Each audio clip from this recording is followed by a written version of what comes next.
Hoje nós vamos iniciar nossa sequência de estudos à sombra da cruz. Amém?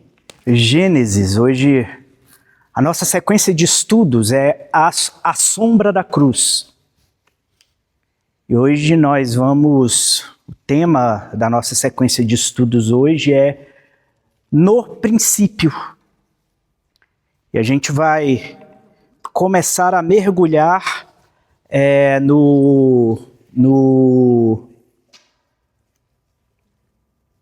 num estudo mais profundo do Velho Testamento. Esses slides aqui, eles não são de minha autoria, é de um curso do Rodrigo Silva, que é a Bíblia Comentada. Ele dá esse curso, pastor Rodrigo Silva, e todos sabem, ele é um arqueólogo, ele é especialista, doutor nessa área. E a arqueologia, por incrível que pareça, ela vem cada vez mais revelando a veracidade das escrituras. Nós já dissemos isso antes. Por exemplo, não sei se vocês já estudaram um pouco sobre a questão histórica do renascentismo para cá. O renascentismo, ele é o movimento que antecedeu a reforma protestante. Na verdade, a reforma protestante vem quase que junto com o renascentismo. E no renascentismo, o que começou a acontecer foi eles colocarem em prova tudo aquilo que era de alguma forma apresentada. Para se ter uma ideia, a Igreja Católica, ela apresentava tantas indulgências, pedaços de corpo de santos, pedaços da cruz, entendeu? Alguns diziam que dependendo do santo, por exemplo, Pedro, se pegasse todos os ossos de Pedro que estavam espalhados por aí, dava para fazer uns 3, 4 Pedros, para vocês terem uma ideia de como que isso foi feito. E o que ocorre? Esses movimentos, eles tiveram a sua importância para colocar à prova, inclusive, o que se falava acerca da veracidade ou não da Escritura. Hoje eu vou precisar muito da atenção de vocês, porque hoje, este ensino de hoje específico, ele vai exigir da gente muita concentração, entendeu? Mas por que eu estou dizendo isso? Porque tudo com relação à verdade, é necessário que a gente coloque à prova mesmo. Tudo com relação à verdade. Agora parem para analisar o seguinte. Depois dos movimentos renascentistas, nós temos o movimento iluminista, depois nós vamos ter as diversas revoluções. Junto com as diversas revoluções, nós vamos ter alguns movimentos da filosofia que são existencialistas, e nós chegamos ao século XX. E alguns pontos são interessantes. Muitos críticos começaram a colocar o texto da Bíblia em dúvida, por conta da proximidade das cópias que existiam, principalmente o Velho Testamento. Com relação ao Novo Testamento, havia muitas cópias. No Velho Testamento também havia muitas cópias, mas as cópias do Velho Testamento já eram muito mais próximas do nosso tempo presente. E aí se colocava em dúvida se o copista, ele tinha de fato copiado aquilo de modo correto. Se ele não tinha adulterado, e eles diziam, depois que a Igreja Católica começou a manipular os textos escritos, os escribas católicos começaram a manipular os textos escritos, eles começaram a distorcer tudo. Ou talvez a cultura judaica, hebraica, aqueles que ainda eram ortodoxos e que eles guardavam cópias do texto, ou eles copiavam o texto, eles talvez tivessem adulterado para, por exemplo, fazer parecer que as profecias são tão reais. Não é interessante isso? Muitas culturas antigas gostavam de fazer isso. Avançava-se o tempo, e aí uma determinada profecia, ela tinha sido colocada por determinado profeta, Aí aquilo acontecia totalmente o contrário. O que eles faziam? Depois que tudo acontecia, eles reescreviam a história, dizendo que isso foi dito antes do tempo que aconteceu. Olha só, que modo malicioso. Agora pensem no seguinte fato. A Escritura, ela começou a ser colocada em dúvida durante quase 500 anos. E todo mundo passou a duvidar da Escritura.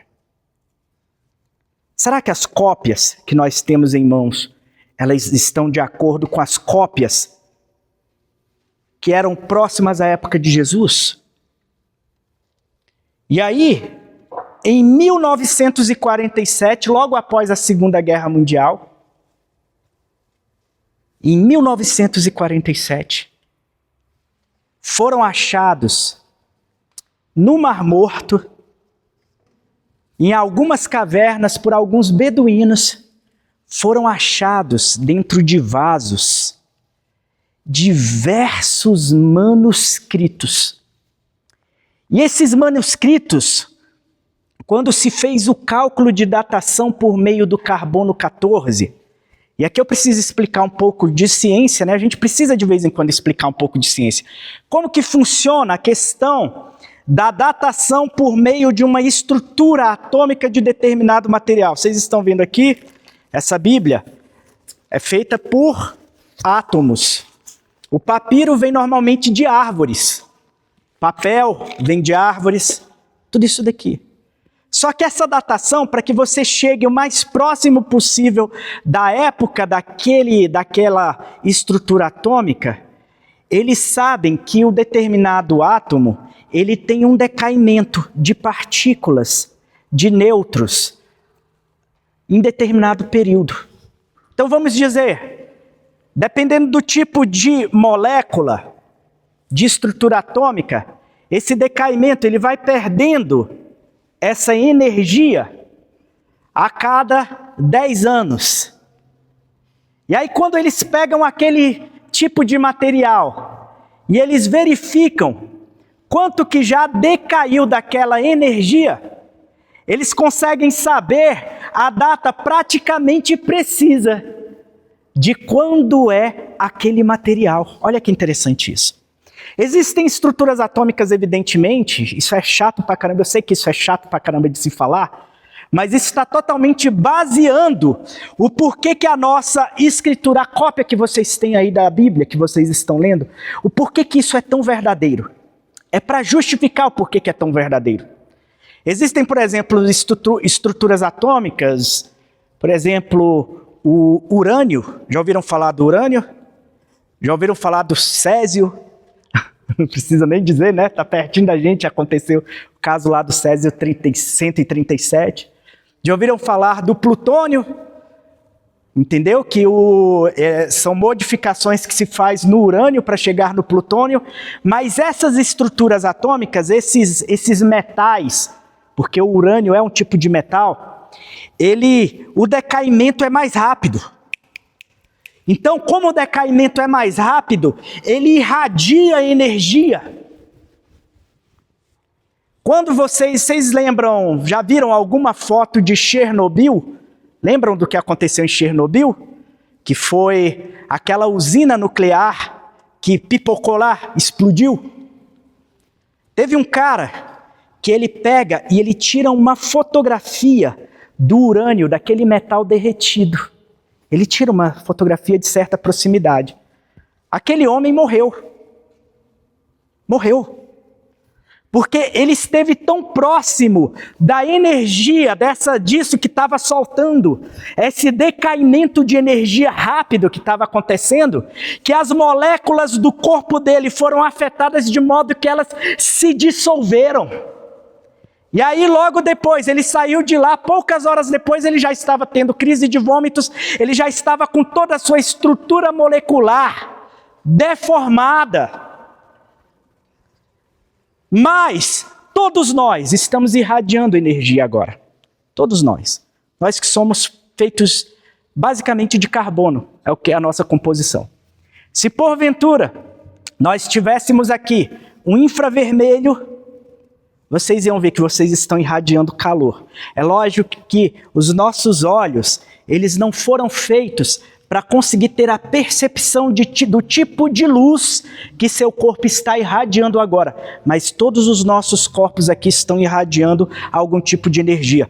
Tudo aqui em volta de nós está irradiando algum tipo de energia. Em alguma velocidade, uma velocidade maior ou em uma velocidade menor. Mas por que eu estou dizendo isso tudo para vocês? Nossa, eu vim para cá, saí da aula para aprender, para estudar. Não, eu não sei nada de física, eu sei o básico do básico do básico para explicar isso para vocês de modo mais simplista, não é nem simples, é simplista possível. E provavelmente um professor de física que vê esse nosso culto vai falar, esse cara tá doido. Falou um monte de coisa que tá errado nisso, nisso, nisso aqui. Mas só para vocês terem uma ideia. Quando nós chegamos aqui, no século XX, que eles datam aqueles papiros que foram encontrados pelo decaimento do carbono 14. Eles descobriram que esses papiros eles estão datados de mais ou menos 2 séculos antes de Jesus Cristo. Ou seja, aquilo é em torno do ano 120, 150 a 200 antes de Cristo. Por que isso é importante? Acharam-se muitas cópias. Alguns dos rolos estavam quase que em perfeito estado de conservação.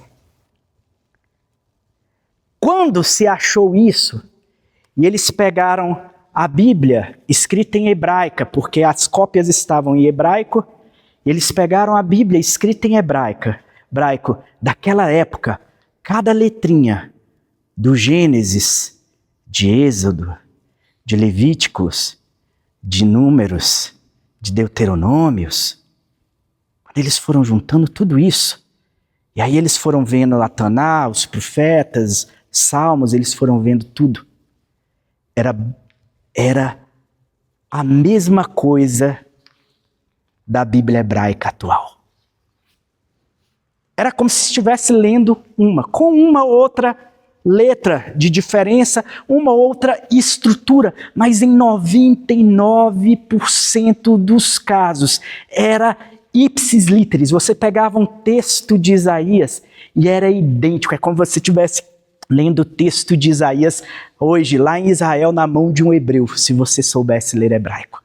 Era exatamente a mesma coisa. Com uma estrutura, às vezes, de sinal. Por quê? Porque se perdeu alguma outra pronúncia, modificou-se a língua num outro detalhe. Por exemplo, em falar aí depois agora se pronuncia entendeu? Coisas mínimas assim, mas estavam perfeitos. Essa palavra Gênesis, quando você vai para o hebraico, o nome do livro de Gênesis não é Gênesis. O nome do livro de Gênesis é no princípio, Bereshit. É a primeira palavra que está colocada ali. Bereshit veio para nós como Gênesis, porque nós recebemos depois da Septuaginta, já na época do reinado de Ptolomeu II, quando o segundo Flávio Joséfo, mas lógico que existem pessoas que se posicionam contra essa ideia de que foi Ptolomeu que de fato encomendou a Septuaginta, mas Ptolomeu, nós estamos falando aqui do Império Macedônico, já depois depois da morte de Alexandre o Grande, o filho de Ptolomeu I, Ptolomeu II, ele encomenda a escritura segundo Flávio Joséfo. Ele morava no Egito, em Alexandria. Alexandria depois vai ser conhecida por uma grande biblioteca que pegou fogo. Já na era cristã, essa biblioteca, e se perderam lá um acervo de livros que vocês não fazem ideia, de conteúdo histórico do mundo antigo que vocês não fazem ideia do que se perdeu lá.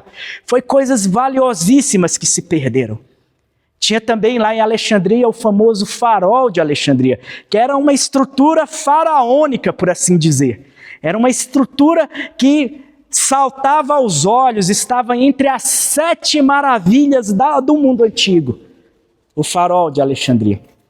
Mas por que eu estou dizendo isso? Porque quando foi traduzida, depois que o Império Grego ele se estabelece, a cultura grega e a língua grega começa a atingir todo aquele mundo. Nós estamos falando ainda de uma época antes de Cristo. Mas todo aquele mundo começa a ser cultivado debaixo da cultura grega. E aí eles traduzem o Antigo Testamento, porque ainda não havia o Novo, Jesus não tinha nem nascido. Eles traduzem o Velho Testamento para a língua grega. E quando eles vão traduzir, eles utilizam a palavra Gênesis, que é o que vem dessa raiz grega. Gênesis significa que dá origem. Por exemplo, a mulher, quando você fala de ginecologia, você está falando que a mulher é aquela que dá origem a uma nova vida. Quando você fala de genealogia, tem a mesma raiz ali, ó, gene. Você está falando de onde vem a sua ascendência. Então Gênesis vem justamente disso. Estou falando assim bem, eu sei que a maioria de vocês estão falando, já sei disso, pula para frente. Mas isso é importante a gente traduzir, porque para a gente veio com esse nome de Gênesis. Mas no hebraico não é Gênesis. No hebraico é Bereshit, que significa no princípio. Pode passar um pouquinho aí, amor? Vocês estão vendo isso daqui? Esse pedacinho de papiro? Esse pedacinho de papiro que foi encontrado lá nos escritos do Mar Morto. Está vendo esse papel aqui do lado esquerdo de vocês? Está escuro, né? Mas vocês não sabem ler hebraico mesmo, então não tem importância. Tá bom? Que aí vocês poderiam até falar, deixa eu conferir se é isso mesmo. Mas vocês vão ter só que acreditar. Não, é porque é lido da direita para a esquerda, o hebraico. Vocês estão me entendendo? Ele lê daqui para lá. É o contrário da gente que se lê o hebraico. Tá certo? Mas de cima para baixo também. É assim, aí segunda linha, terceira linha, não tá de cabeça para baixo. É porque o hebraico é assim mesmo. Vocês não vão encontrar uma letra ali que parece um pouco com o que vocês conhecem, mas só se vocês prestarem muita atenção. Mas esse pedaço de papiro, que ele está citando aí uma parte de Gênesis, desse livro, é dos escritos do Mar Morto, encontrado lá. Lembrando que esse escrito aí é datado de mais ou menos entre 100 e 101, alguns dizem que é do 2º século antes de Cristo. Entendeu? Mas esse daqui, quando fala ali período asmoneu tardio, é porque naqueles períodos, eu já falei dos 400 anos entre a profecia de Malaquias, o último profeta, e a aparição de Jesus. Já falei disso algumas vezes aqui para vocês, né? O período asmoneu foi uma dinastia que nasce a partir de reis judeus, na verdade não reis judeus, mas reis israelitas, que não vêm da linhagem de Judá. Eles vêm da linhagem levítica. Eles vêm da linhagem do pai do pai do movimento dos Macabeus. Os Macabeus, eles eram o início do movimento dos Asmonitas, ou Asmoneus, vocês podem chamar aí, tem várias formas de se falar isso. Eles foram reinando, quando eles se tornaram muito poderosos, e eles ganharam algumas batalhas, eles restabeleceram, por exemplo, a purificação do templo, que era o templo já de Zorobabel. E aí eles foram reinando, eles montaram uma dinastia. O que é dinastia? Vou explicar para vocês. Dinastia é um reinado que se estabelece a partir daquela descendência. Ou seja, se eu fosse rei, o meu filho continuasse sendo rei, o meu neto, o meu bisneto, o meu tataraneto, e assim por diante, aí se estabelece dinastia. Por isso que se chama a dinastia do Asmoneu, o período Asmoneu tardio. Quando fala tardio, é que já está perto da época de acabar. Entendeu? Tardio é que já está mais perto aqui da gente. E o período Asmoneu, ele vai terminar em Herodes o Grande, porque Herodes Herodes, eu já disse isso para vocês, ele não era descendente dos judeus, ele não era um judeu. Herodes o Grande, ele era um edomita. Quem eram os edomitas? Eles eram descendentes de Esaú. Os edomitas, eles vêm da raiz de Esaú, irmão de Jacó. Vocês lembram de Esaú, irmão de Jacó? Herodes, ele está lá entre os primos, mas ele não é um judeu puro, Herodes o Grande. Mas ele acaba com a descendência de João Hircano, que seria o restante da dinastia dos Asmoneus, da dinastia Asmonita, ou tem várias formas de se pronunciar isso. Mas por que eu estou dizendo isso para vocês aqui? Só para explicar esse nome esquisito ali, tá bom? O idioma que está no hebraico, esse hebraico aqui, é o mesmo hebraico de hoje. Tá vendo ali? É o mesmo hebraico que é lido lá em Israel hoje. Lembrando que o hebraico, ele morre como língua popular depois do cativeiro babilônico. O cativeiro babilônico, já falamos isso aqui, começa em 605, quando a primeira leva de judeus, ele é mandado para a Babilônia, lá estava inclusive Daniel. Depois nós vamos ter uma revolta por Jeoaquim. E Jeoaquim, quando ele se revolta em 597, ele é deposto, perseguido, provavelmente morto. E por 3 meses o filho dele, Joaquim, é colocado como rei. Isso em 597 a.C. Joaquim, ele fica 3 meses e ele é levado mais uma galera na segunda leva, né, para o cativeiro babilônico. E em 586... Jerusalém é totalmente destruída. Eu falei daquele cerco de 2 anos, a fome, tudo que aconteceu. Nós falamos já acerca disso. E Jerusalém, tendo sido destruída, finaliza ali esse ciclo. Ficam alguns remanescentes judeus ainda naquela região, pouquíssimos. O remanescente, de fato, ele é salvo no exílio. E quando se retorna do exílio, em 538, Zorobabel já começa a retornar. Ele inicia a reconstrução do templo, por intermédio principalmente de profecias de Ageu, que vocês conhecem, quem já leu, pequenininho, aquele livro do profeta Ageu. E ele reconstrói o templo de Salomão, que foi completamente devastado. E aí, esse período de 70 anos que o povo fica na Babilônia, a maioria das novas gerações perdem o conhecimento e o contato com a língua hebraica. E aí eles começam a adotar uma língua irmã. É como se fosse o português e o espanhol. O aramaico e o hebraico é basicamente isso, português e espanhol. Para explicar um pouco para vocês. São línguas irmãs, mas são línguas diferentes. Se um espanhol começa a falar rápido aqui, vocês entendem o que ele está falando? Não entendem basicamente nada. Ele tem que falar muito, mas muito lento para a gente conseguir captar uma ou outra palavra e ainda entender tudo errado. Não? Então, quando chega aqui 70 anos depois do cativeiro babilônico, Júlia, né? 70 anos depois do cativeiro babilônico, a língua hebraica praticamente se perdeu e fica nas mãos de uns poucos. Por exemplo, Esdras, ele vai retornar já quase 60, 70 anos depois, pelo menos 50 anos depois. Eu tenho que me lembrar agora que as datas não vou me lembrar bem, mas Esdras, ele vem retomar como escriba já quase 70 anos depois, salvo engano, de Zorobabel. Ou seja, ele vai estar em 457, salvo engano, que ele vai estar ali retornando como escriba para enquanto Neemias está reconstruindo a cidade, Esdras vai vir como um escriba.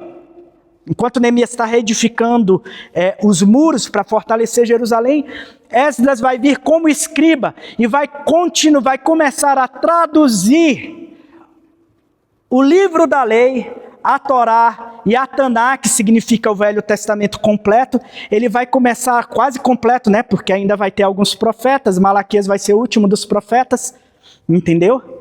Mas ele vai começar a traduzir principalmente a Torá, que é o Pentateuco, os primeiros 5 livros da Bíblia, e ele vai traduzindo isso, falando em aramaico, para explicar o que está sendo dito para o povo, porque o povo já não entendia, não conseguia ler mais em hebraico.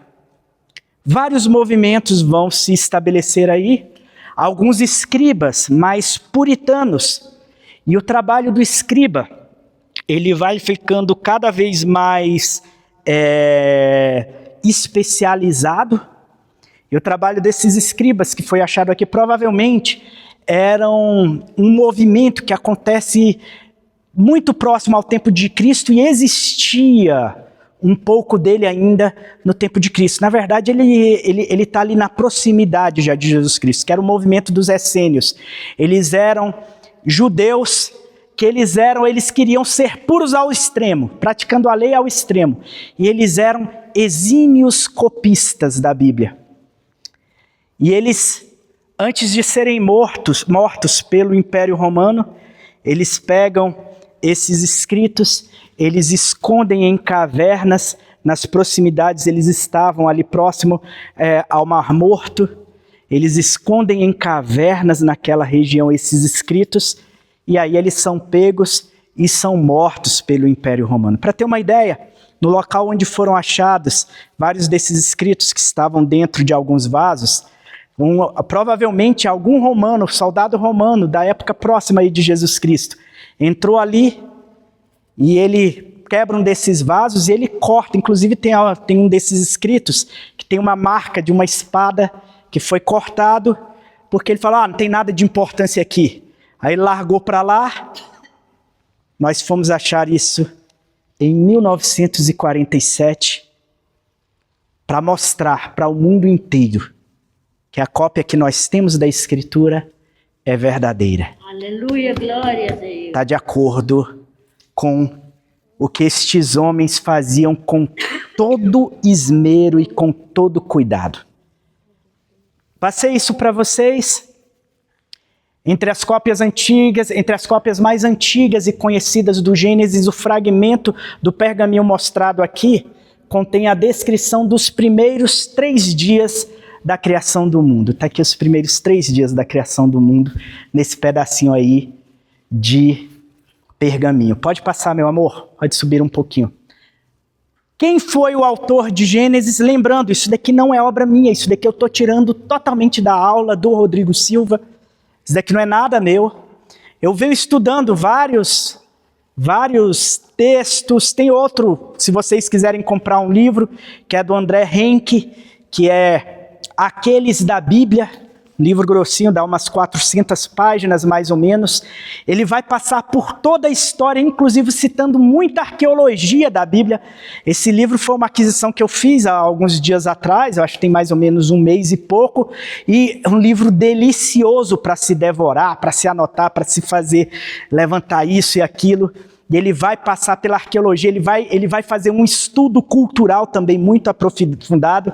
Outro livro que eu vou sugerir também do André Henke, entendeu? Ele é um cara novão assim, deve ser pouco mais velho do que eu, entendeu? Eu falo novão como se eu fosse novão, né? Mas é um cara que ele é especialista. Eu comecei a adquirir as obras dele em todas estas áreas. Tem outro livro que ele faz, que é chamado de Os Outros. Não vai atrapalhar, não vai dar certo não.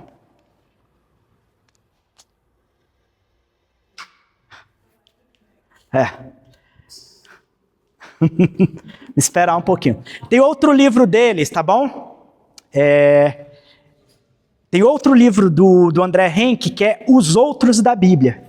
Por que é os outros? Tem aqueles da Bíblia, que ele vai falar da história dos judeus, que são aqueles que são citados na Bíblia. Maravilhosa essa obra, posso indicar para vocês lerem depois, anotarem, comprarem, se deliciarem, entendeu? O outro livro que eu vou sugerir para vocês é Os Outros da Bíblia. Esse eu só estou utilizando para consultas, por enquanto eu ainda não estou lendo ele, porque eu acho que eu estou lendo uns 3 livros ao mesmo tempo, esses dias, além da Bíblia, né? Então, aí o tempo consome, a gente não consegue. Isso tudo estou falando para vocês que são muitas coisas que a gente está buscando para tentar trazer aqui o melhor. Essa aula inicial, introdutória que eu vi desse curso do Rodrigo Silva, que é a Bíblia Comentada, essa aula introdutória eu achei incrível, a didática dele, o cuidado dele, o esmero para ele passar isso para a gente. Eu falei, cara, isso daqui você me perdoa, Rodrigo, eu vou copiar um pouquinho para levar lá para a igreja. Não, mas citando a fonte. Tá? Se vocês puderem, tiverem condições, comprem o curso. Entendeu? A gente sempre toma um cuidado, ele é um pastor adventista, mas vocês estão vacinados. Há muita coisa de boa para a gente retirar do Rodrigo Silva. Ele é um homem de muita autoridade na área dele. Amém, amados? Mas vamos aqui. O autor e a data do livro de Gênesis. Primeiro, é quase que impossível de se datar o livro de Gênesis. Gênesis. As cópias mais próximas que nós temos, como eu disse para vocês, tem pouco mais de 2.000 anos. Talvez 2.100, 2.200 anos. Tem as cópias mais próximas que a gente tem do livro de Gênesis, porque as cópias primeiras elas existiam numa língua proto-hebraica. Quando eu falo esse nome proto, eu estou falando de um hebraico ainda muito inicial. Provavelmente que se unia muito com o aramaico, porque a língua falada por Abraão, Isaac e Jacó, eles que eram arameus, e o aramaico vem dos arameus, eles provavelmente falavam um proto-aramaico, ou seja, um aramaico muito antigo. Quando Moisés ele sai ali do Egito, eles já estão há aproximadamente, talvez um pouco mais, de 400 anos dentro da cultura egípcia, imergidos na cultura egípcia. Para você ter uma ideia, Estevão, lá em Atos dos Apóstolos, no seu discurso antes da morte, ele vai citar um pouco de Moisés, e ele diz que Moisés, ele foi criado dentro da mais alta cultura egípcia. Quem lê Flávio José é uma delícia de ler. História dos Hebreus é um livro, acho que dessa grossurinha assim, ó. Entendeu? É uma delícia para vocês. Quem quiser depois, lá em casa eu tenho essas coleçõezinhas e eu fico o tempo todo passeando por isso, por curiosidade. Sou um cara muito curioso, né? Mas Flávio Joséfo, ele vem contando histórias de Moisés, que é um negócio inacreditável. Ele conta, por exemplo, a história da paixão, como que a princesa etíope se apaixona por Moisés e depois se casa com ela. Pode ser mito? Provavelmente é mito. Mas, gente, é muito bom. Eles dizem que Moisés, como sendo um príncipe do Egito, ele foi treinado, foi profundamente treinado em estratégia de guerra. E eu não digo que isso seja errado, não. Quando ele encontra a esposa dele, filha de Jetro, no meio lá, tá uns caras lá importunando, ele põe os caras tudo para correr. Ele sozinho. Entendeu? Ele era um homem provavelmente doutrinado em luta, em tudo isso. Ele sabia como dominar e pôr outros caras para correr. Por quê? Porque ele, como príncipe do Egito, ele precisava ser criado para ser um general. Interessante essas curiosidades, né, gente? Isso daqui não é o Rodrigo Silva não, tá bom? Isso daqui é o que eu li do Flávio Joséfo já. Eu vou citando aqui as fontes, depois se vocês quiserem, comprem, tá bom? Mas aí ele diz que eles estavam, numa época, o Egito estava indo para lutar contra o rei da Etiópia, contra o reino da Etiópia, e o reino da Etiópia ficava, o castelo principal, segundo Flávio Joséfo, ficava ilhado dentro numa ilha feita pelo próprio rio Nilo, porque os rios, às vezes, eles são mais largos em alguns pontos e eles ilham. E aí, eles vão adentrando, eles rumam um passarinho lá, porque esse local que eles vão se achegar para conseguir ir até a fortaleza do reino etíope, para eles poderem tomarem, e Moisés está à frente do exército egípcio nessa época, segundo Flávio Joséfo, ele indo para essa localidade, lembrando que isso não tem nada a ver com a Bíblia, talvez seja um mito, lembrem-se disso, pois vão dizer que eu estou ensinando coisa que é heresia, não, gente. Estou contando uma história segundo alguém que é bem antigo, da época de Jesus, contava, entendeu? E ele aprendeu isso da cultura judaica, e isso chega para a gente assim, de modo bem curioso. Aí eles iam passar por um local que tinham muitas serpentes.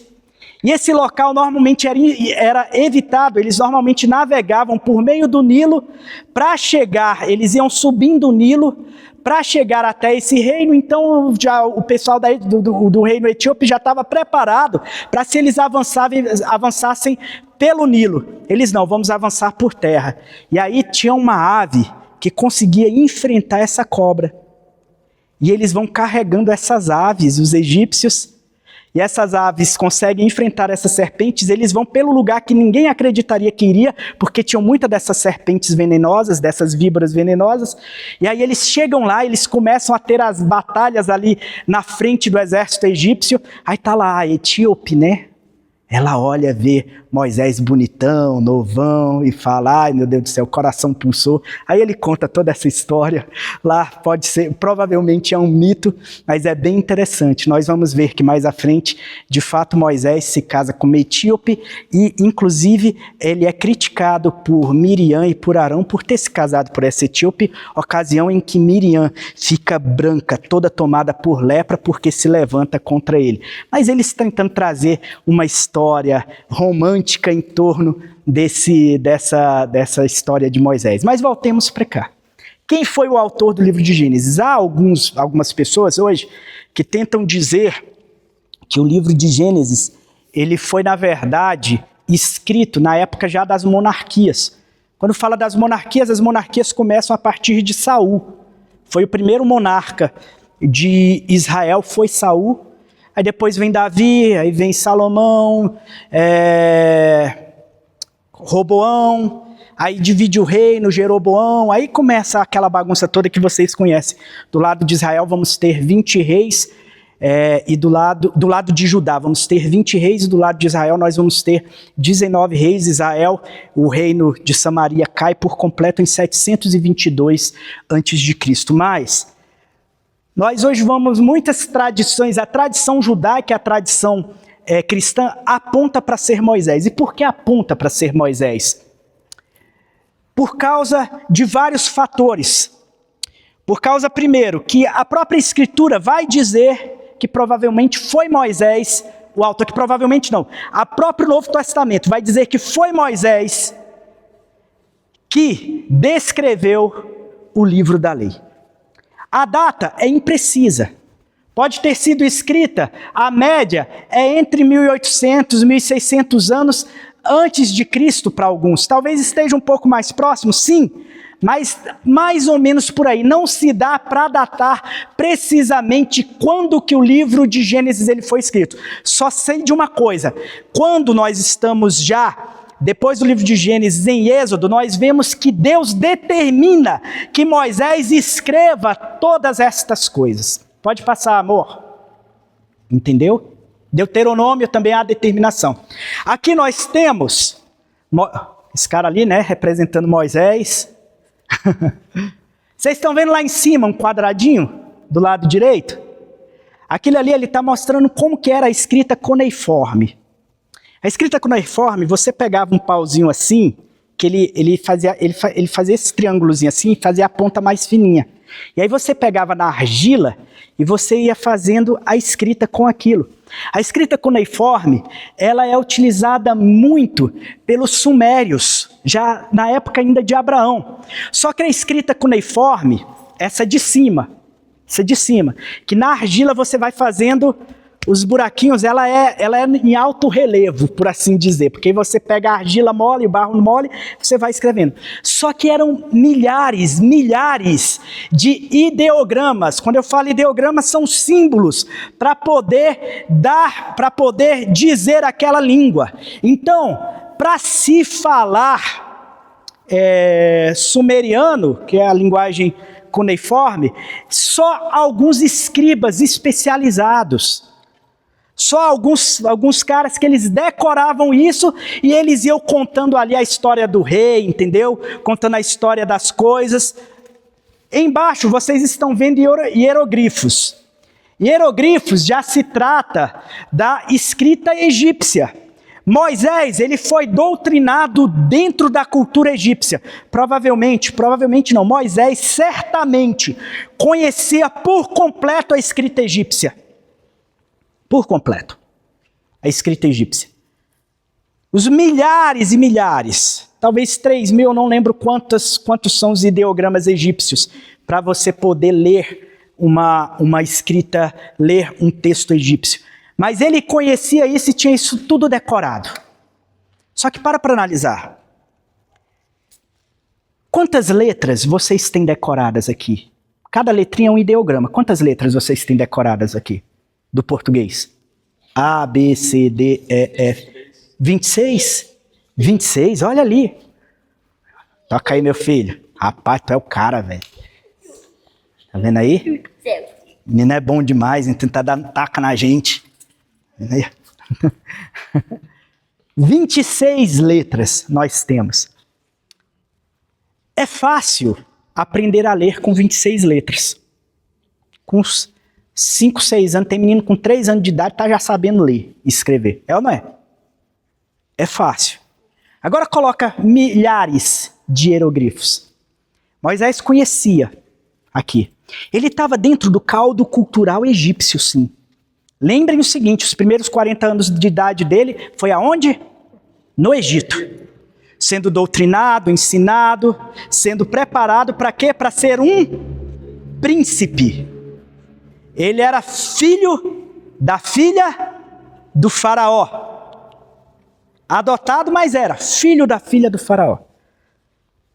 Mas, se porventura a escritura tivesse sido feita em hieroglifos, só no século XIX para o século XX que a gente ia descobrir o que estava escrito lá.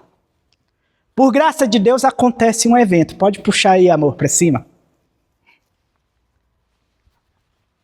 Vocês estão vendo esse mar aí que parece que faz assim 2 dedinhos, parecendo uma orelhinha de coelho? Isso daí é o Mar Vermelho. Entendeu?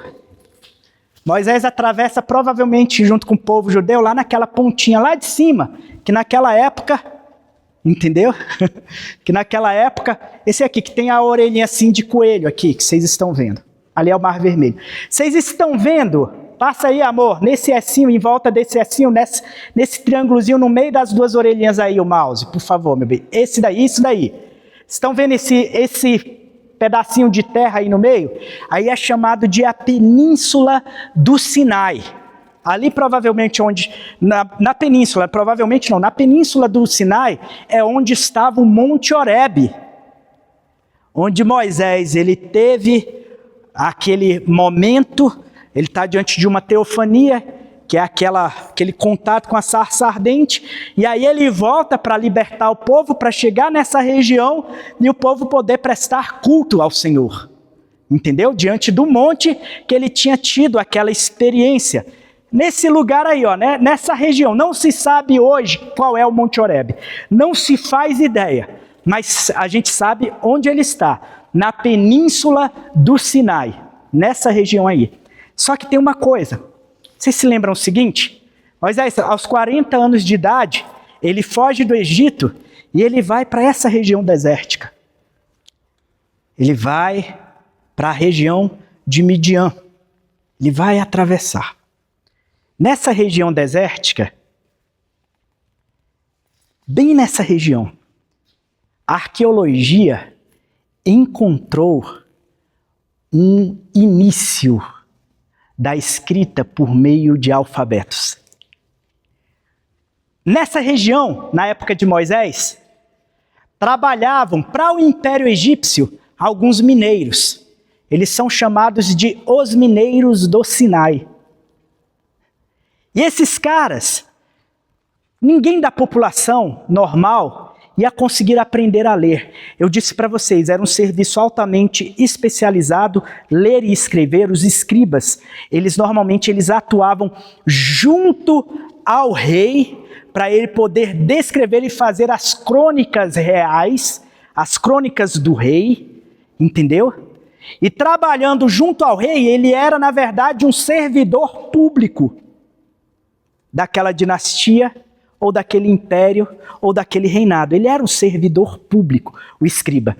Só que ele decorava milhares e milhares de hieroglifos para poder escrever e passar adiante a história do faraó, Ramsés, Tutancâmon, todos esses daí.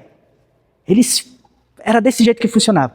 Ali, esses mineiros, eles começam a facilitar isso. Eles pegam a cabecinha de uma vaca, e aí imaginem que, eu não sei se era assim, eu estou dando aqui um exemplo para vocês, para facilitar. Imagine que na língua deles, para falar vaca, se dizia aqui, aqui. Aí eles colocavam a cabecinha da vaca, desenhavam a cabecinha da vaca, cortavam o que e aquilo ia significar a. Eles começaram a trabalhar a escrita a partir do som.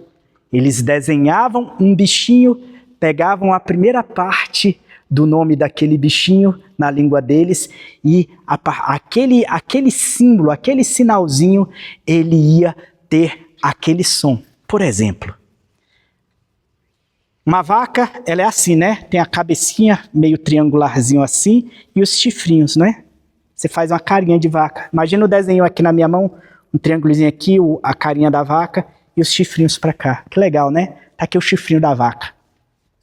Aí imaginemos o seguinte, com o tempo, não, tá demorando demais para fazer a cabecinha com o olhinho, né?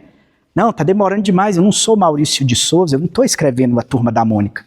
Eu preciso fazer isso daqui mais rápido.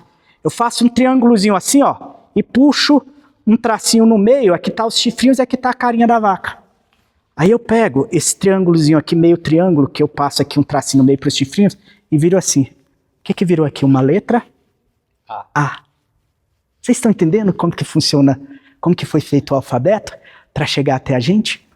Os fenícios, se vocês continuarem subindo ali naquele mar, estão vendo o mar lá em cima, o mar grande? Na parte de cima, aquele lá é o mar Mediterrâneo.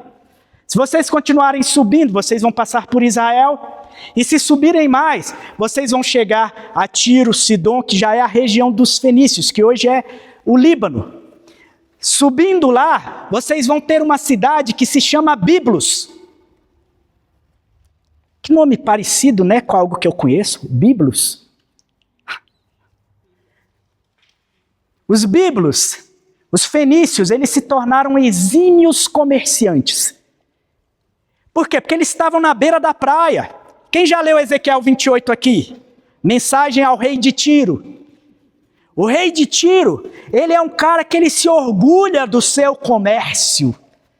E eles estão ali na beira do mar, eles começam a fazer troca de mercadoria com todo mundo. Só que quando você faz troca de mercadoria, às vezes você tem que vender fiado. É ou não é?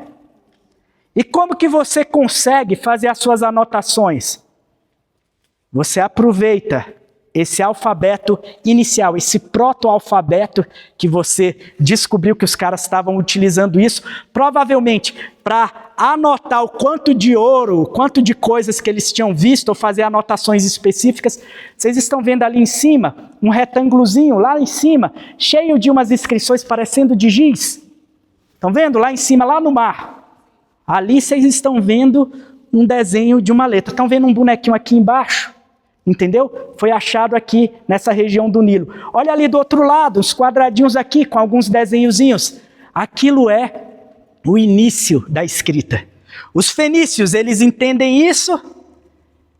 E os fenícios, eles constroem o alfabeto grego veio dos fenícios. O alfabeto hebraico veio dos fenícios. O nosso alfabeto veio também daí, o nosso alfabeto. Você pode ver que o alfabeto grego, o alfa, beta, todos eles se parecem muito com as nossas letras em muitos sentidos, com algumas diferenças. Você vai para o siríaco, que é o alfabeto utilizado na região dos países bálticos, ou ali da região da Europa Oriental, ou da própria Rússia. Você vê que a maioria das letras do alfabeto se parece com a nossa. O mesmo alfabeto que a gente utiliza é utilizado pelas línguas anglo-saxônicas, o inglês, o alemão, é utilizado o mesmo alfabeto. Tudo veio daí. Moisés, os outros 40 anos, os primeiros 40 anos ele fica onde? No Egito. Os próximos 40 anos? Andando aqui, ó, nessa região. E aí ele fica na península do Sinai, que ele vai ter contato com o Monte Horebe, na península do Sinai. Ele vai provavelmente ter contato com essa forma de escrita mais simplificada. E provavelmente, gente, provavelmente, as primeiras cópias da Escritura foram feitas mais ou menos de acordo com essa escrita que ele aprendeu com os mineiros de Sinai. Ele falou, poxa, que interessante, isso daqui é mais fácil. Olha Deus se aproveitando de algo cultural para entregar a mensagem dele. Entenda o seguinte, Gênesis e toda a história da humanidade é o tempo todo a ação divina adentrando o tempo e nos tocando. Aproveitando a nossa cultura, aproveitando a nossa tecnologia, aproveitando o nosso avanço, e ele intervém e ele nos convida de novo a um relacionamento e a uma conexão. E não há nada que conecte mais do que a língua, do que a palavra, do que a escrita. O teu Cristo, que é chamado de palavra de Logos, ele diz que o ministério dele é o ministério da reconciliação. Glória a Deus. Reconexão. Vocês estão me entendendo? Pode passar, meu amor. Sobe lá um pouquinho.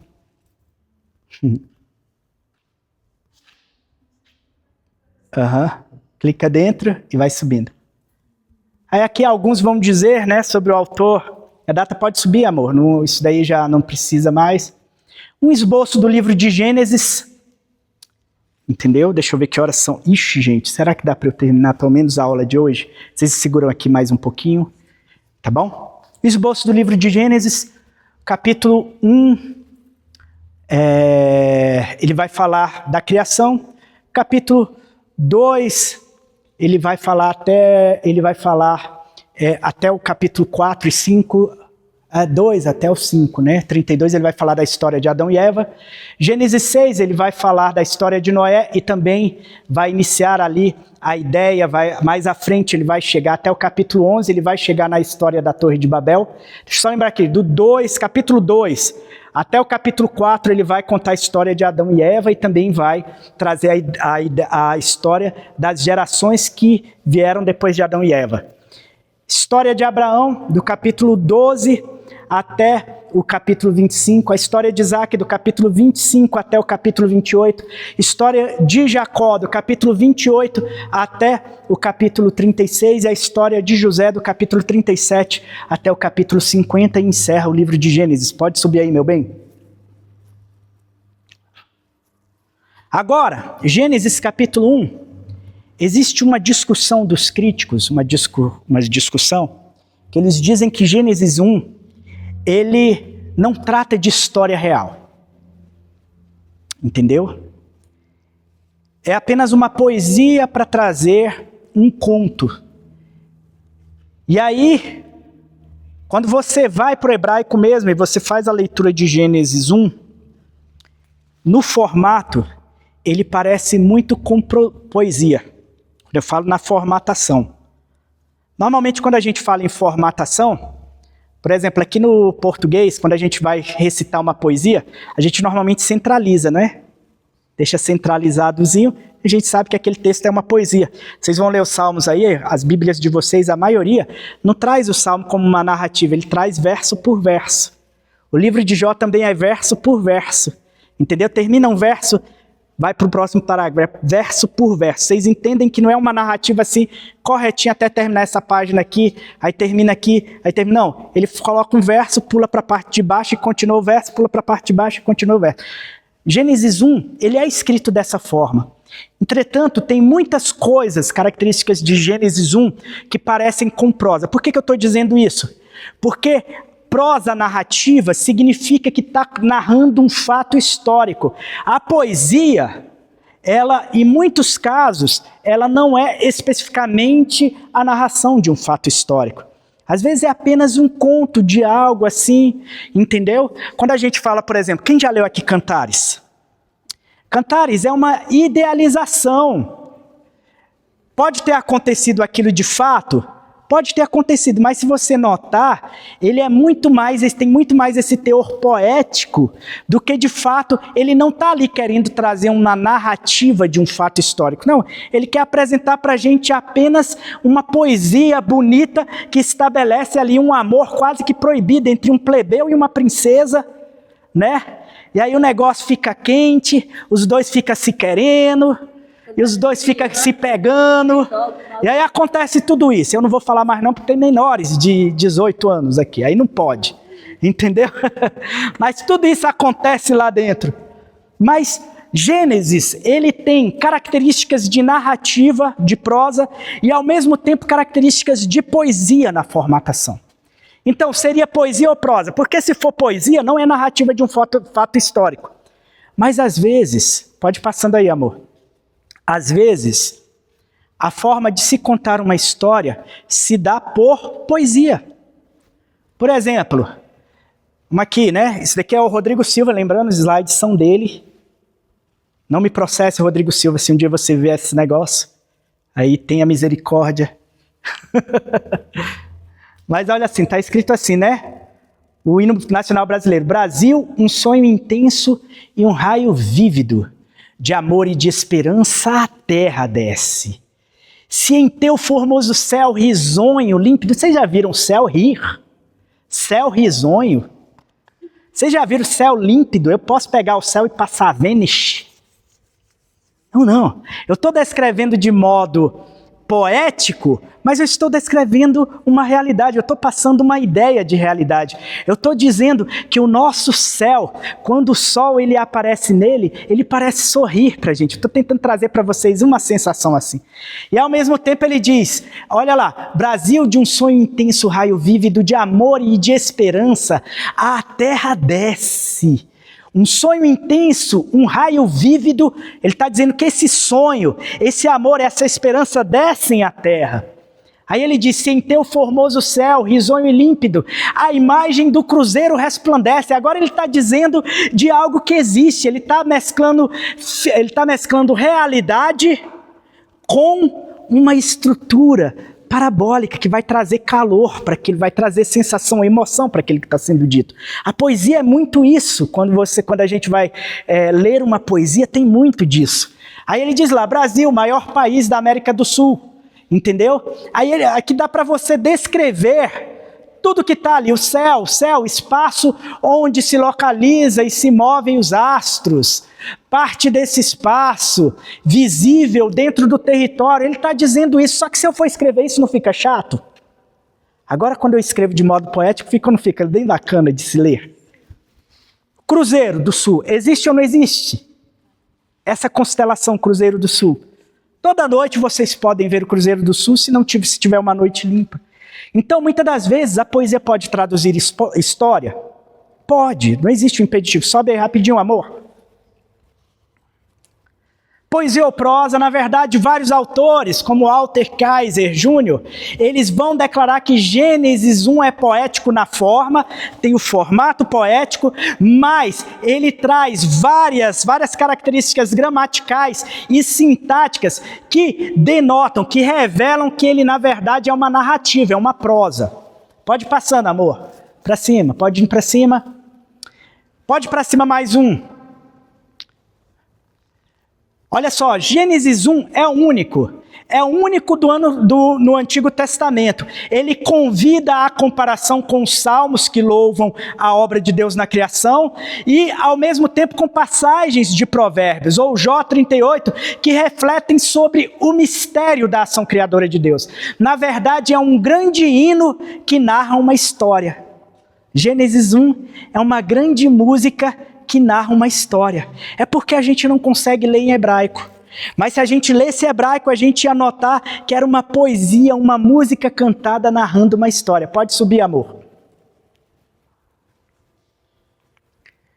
Aqui, vocês estão vendo na diagramação, o tempo todo em Gênesis 1 é utilizado essa conjunção vav, que significa e.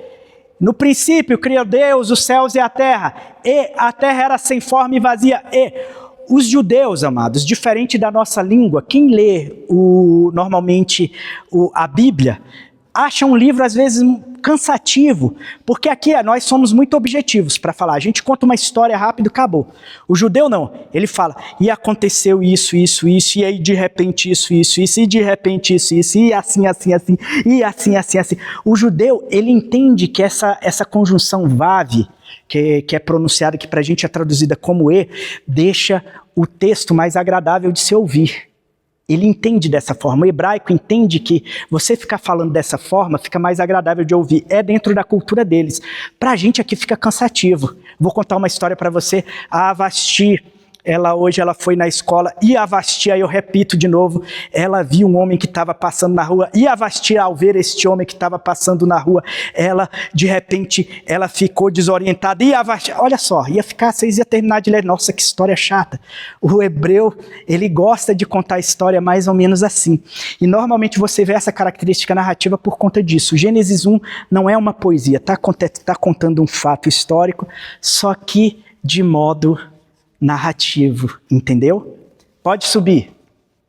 Olha lá, a partícula vav, como que ela acontece o tempo todo, aqui eles estão dando aqui um exemplo, entendeu?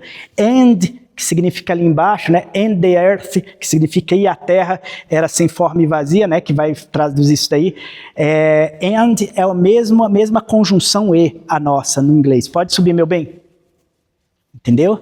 E aqui mais alguns que vão defender o Gênesis 1 como sendo uma poesia narrativa. Pode subir, meu amor. Pode passar para frente. Texto do Novo Testamento, desce um pouquinho. Texto do Novo Testamento, desce, só para baixo. O de cima, amor. O de cima aí. Texto do Novo Testamento, em vários locais, ele vai dizer que Gênesis 1 se trata de narrativa, entendeu? É uma história real, tá bom? Pode agora, amor, próximo lá, e a gente já vai para a última parte desse nosso encontro. Eu vou pedir um pouquinho de paciência de vocês para a gente fazer essa última parte. Eu sei que vocês estão cansados, mas vou pedir, porque essa parte aqui, foi por causa dessa parte que eu fiz esse recorte da aula do pastor Rodrigo Silva, principalmente por causa dessa parte. Gênesis significa Bereshit. O verdadeiro nome do livro seria No Princípio ou No Início. No Início seria o nome do livro conforme está no hebraico. Bereshit, é interessante a gente parar diante desta palavra. Sobe aí um pouco, amor. Vocês estão vendo ali, olha. Bereshit significa em o princípio. É a conjunção a preposição em, mais o artigo o e mais a palavra princípio. Bereshit, ela vai, numa palavrinha só, vai estar a conjunção em, o e princípio juntas. Parece difícil de entender isso, mas eu vou tentar explicar para vocês. Deserto, normalmente se diz midbar, para dizer em um deserto em hebraico, em um deserto qualquer, entendeu? Em um deserto, ele vai colocar Bemidbar. Bereshit, vocês estão vendo? B significa em o princípio.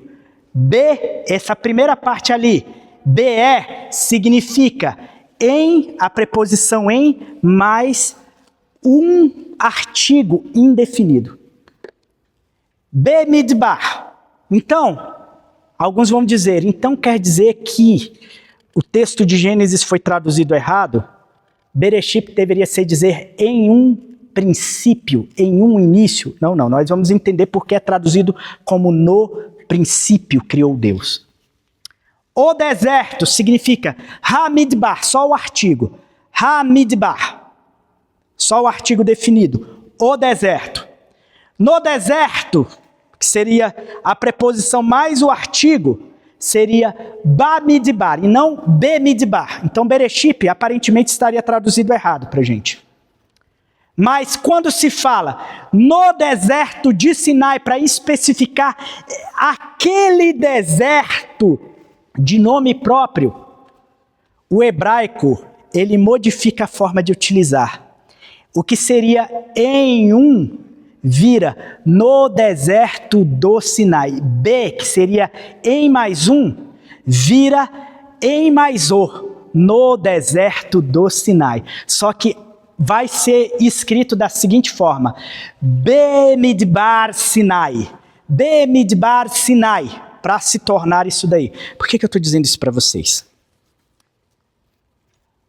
Para ser no princípio, teria que estar escrito lá, Bareshit, a menos que Reshit seja um pronome próprio.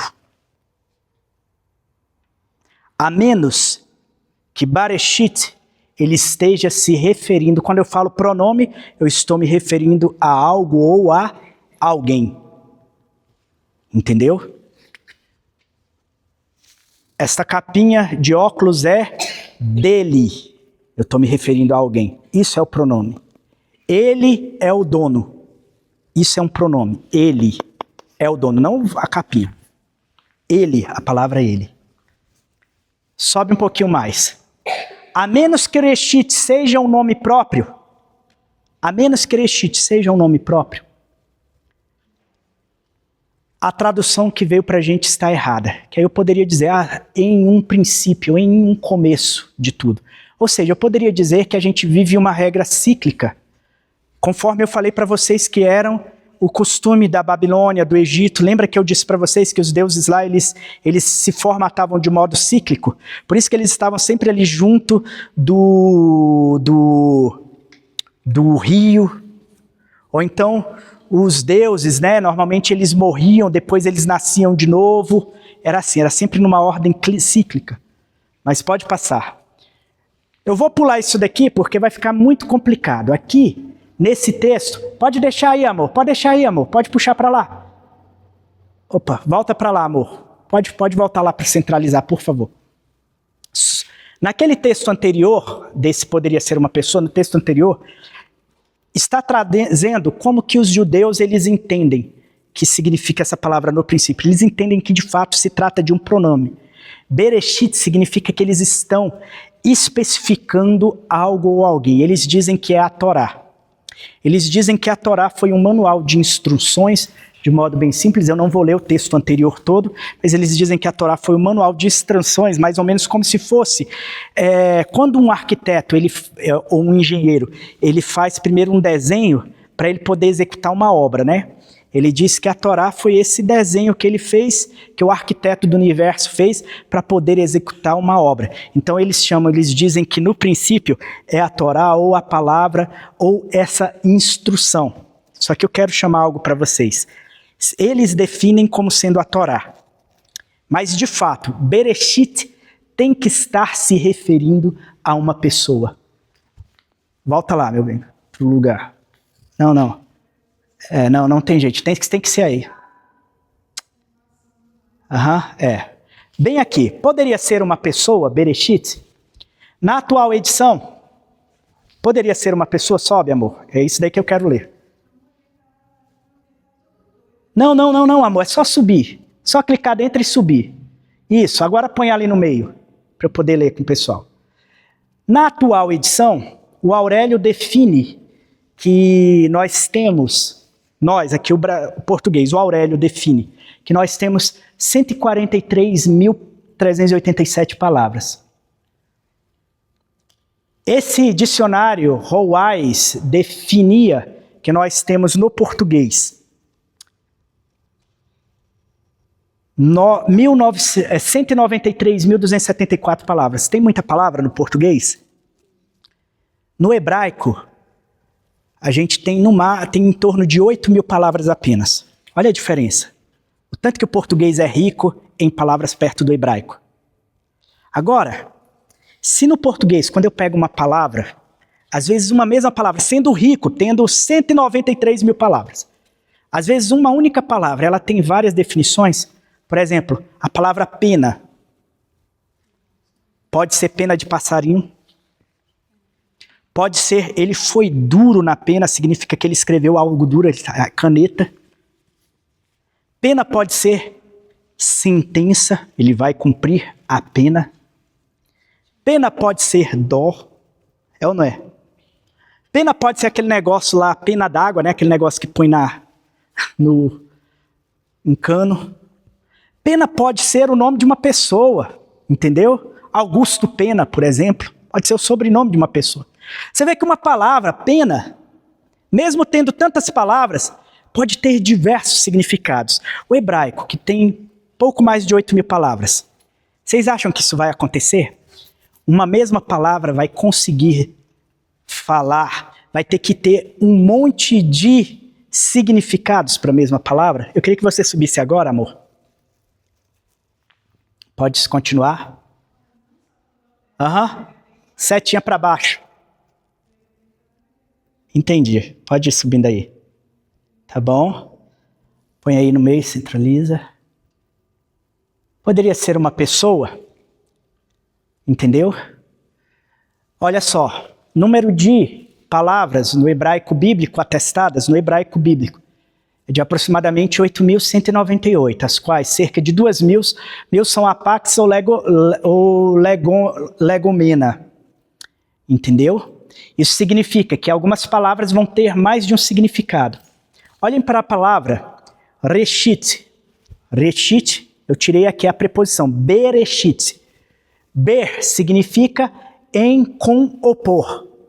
O bet do bereshit, só o B. Bet significa aquela primeira letrinha lá, bet, que significa essa letrinha aqui, ó, do lado do em, essa daí, bet, significa em, com ou por. Esses tipos de preposições eu posso utilizar para em, para com e para por. A palavra reshit, que está escrito ali, significa princípio, cabeça, primazia, primogênito, primeiro. Por exemplo, eu falei para vocês que uma palavra pode ter vários significados. Reshit pode significar princípio, cabeça, primazia, primogênito, primeiro. A preposição pode ser em, com ou por. Eu queria abrir com vocês, se vocês tiverem a tradução da ARA, Almeida Corrigida, Almeida Revista e Atualizada, eu queria que vocês abrissem comigo Colossenses, capítulo 1. Quem tiver no celular, a tradução da Almeida, Revista e Atualizada, para que a gente possa ficar na mesma tradução. Colossenses, capítulo 1. A partir do verso 15, é um texto que todos vocês conhecem. Eu queria que vocês tivessem total atenção nesse momento aqui. Lembrando, isso é a aula do pastor Rodrigo Silva, tá? Nada disso daqui veio da minha cabeça. E nunca nada vem da minha cabeça. É que eu leio muita coisa, às vezes até esqueci o que eu li. Entendeu? Nunca eu explico nada para vocês que eu tive agora uma revelação nova. Não, gente. Eu sou um copiador. Só que às vezes eu já até esqueci de onde foi que veio a fonte. Mas tá vindo de alguma fonte aí para trás. Tá bom, gente? No verso 15 diz assim, este, Cristo, né, é a imagem do Deus invisível, o primogênito de toda a criação. Pois nele, vocês estão vendo aqui a palavra, a preposição em mais ele vira nele. Em mais ele vira nele. Em ele, olha só a preposição, pois nele foram criadas todas as coisas nos céus, sobre a terra, as visíveis e as invisíveis, sejam tronos, sejam soberanias, quer principados, quer potestades, tudo foi criado estão vendo a preposição de novo? Por meio dele e para ele. Olha, que interessante isso. Está acontecendo aqui, o bet está acontecendo aqui pra gente. Nós tivemos... As coisas foram criadas em ele, nele, por ele, para ele. Agora eu queria que eu pegasse aqui a palavra princípio. Ele é... O que está escrito lá? Ele é a cabeça do corpo. O que está escrito lá? Princípio significa cabeça. Reshit significa cabeça. Ele é a cabeça do corpo. Vamos lendo lá o que está escrito. Ele é o princípio. Reshit significa princípio? Significa. Ele é o primogênito de entre os mortos. Reshit significa primogênito? Sim. E em todas as coisas terá primazia. Reshit significa primazia?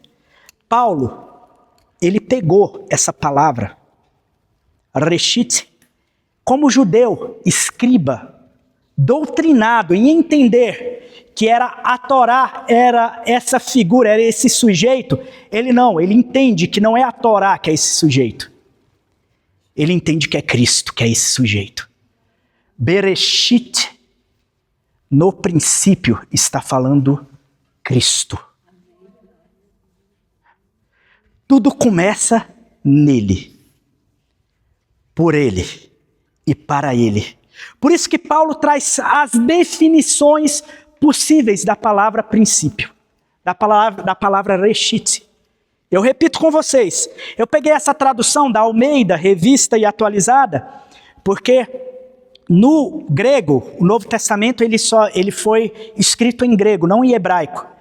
E eu peguei do grego original para poder, eu tenho lá uma Bíblia interlinear, que ela me diz palavra por palavra do grego para eu saber, para eu comparar com a versão. E a Almeida atualizada, a NAA, também a nova Almeida atualizada, está muito de acordo com a versão grega. Por isso que eu peguei essa. Ele vai colocar, ele é a cabeça do corpo da igreja. Ele é o princípio, o primogênito de entre os mortos. E em todas as coisas, para em todas as coisas ter a primazia. Isso daqui é Paulo, pegando todas as definições de o princípio e lançando aqui. Agora eu queria que vocês abrissem comigo em João, capítulo 1.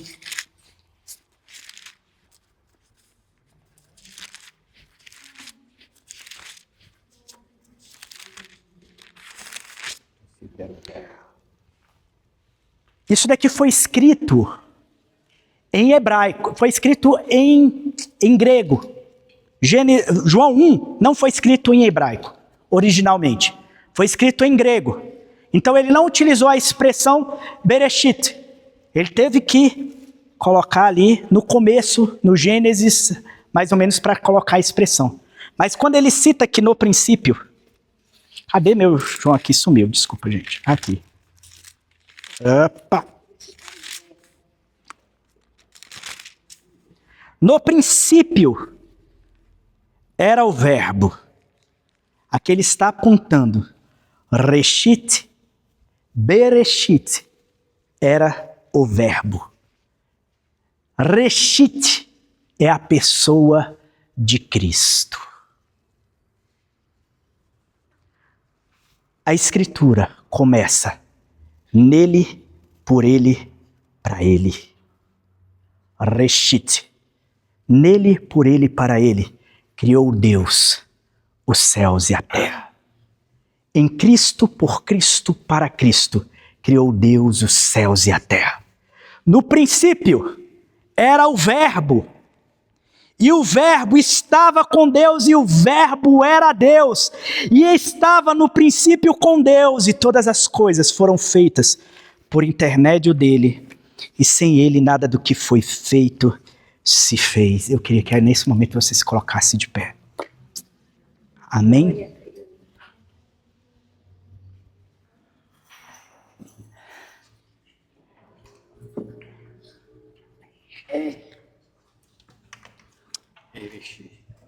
Bereshit. O que eu quero dizer para vocês é que tudo se inicia a partir de Cristo.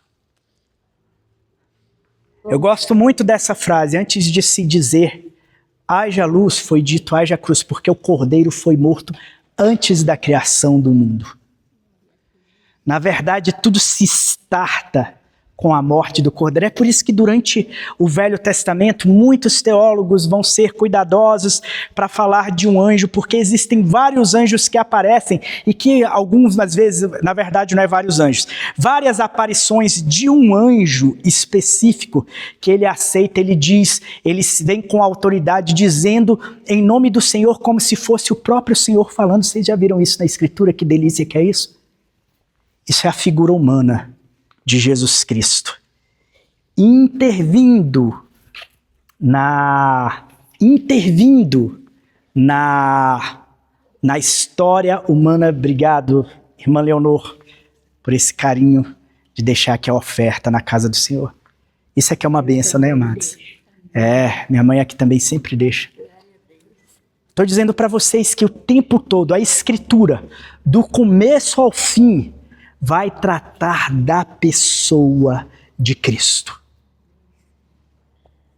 Maravilha, meu Deus. Ler, estudar o Velho Testamento sem essa visão é a gente restabelecer questões rudimentares que já foram vencidas. Como eu disse para vocês no domingo, depois que eu me aproximo, e o Velho Testamento é esse caminho, eu queria que vocês imaginassem ao longe a cruz. O Velho Testamento é esse caminho à sombra dessa cruz. Aos poucos tudo vai sendo revelado, tudo vai sendo demonstrado, mas a cada passo que eu dou em direção à cruz, aquilo ali não precisa mais ser aplicado. Aquilo ali precisa ser entendido, não aplicado. A não ser que aquilo tenha sido retomado como realidade da cruz. Se aquilo não foi retomado, reafirmado como realidade em Cristo e na cruz, o que eu faço? Eu desconsidero. Não porque eu deixei de amar a Escritura, porque a Escritura é divinamente inspirada, e quando Paulo escreve sobre a Escritura ser divinamente inspirado, ele não está citando o Novo Testamento. Eu creio que o Novo Testamento é divinamente inspirado, superabundantemente divinamente inspirado. Porque onde abundou o pecado, superabundou a graça de Deus. A Escritura se estabelece no tempo da graça. Então é superabundância de graça e verdade manifesta para a gente o Novo Testamento. Mas o Antigo Testamento, ele existe para que a gente compreenda. E compreendendo o Antigo Testamento, primeiro, a gente se livre da possibilidade de cair em artimanhas. Pessoas que com remendos tentam recosturar o véu que já foi rasgado. Que tentam reconstruir rudimentos que já foram derrubados pela pedra angular, que foi ali, quebrou, destroçou. E essas barreiras já não existem para a gente. É importante conhecer para que você entenda cada detalhe do significado do sacrifício de Cristo, porque a maioria dos crentes entendem o sacrifício de Cristo não como algo real, mas como algo místico, conforme a sombra da lei aponta. Mas o sacrifício de Cristo, ele é a realidade da graça sobreposta a nós. E diante desse trono da graça, quando nós nos prostramos, nós agora estamos diante do Altíssimo. Glória a Deus. A gente entende a realidade da santidade, das minúcias do culto, a realidade das festas, as primeiras festas que aconteceram aqui no primeiro mês, mas agora há um intervalo, há uma lacuna, e nós temos no terceiro mês, nós temos uma nova festa, e aí as 4 festas passaram, só que agora nós estamos aguardando o soar de uma trombeta.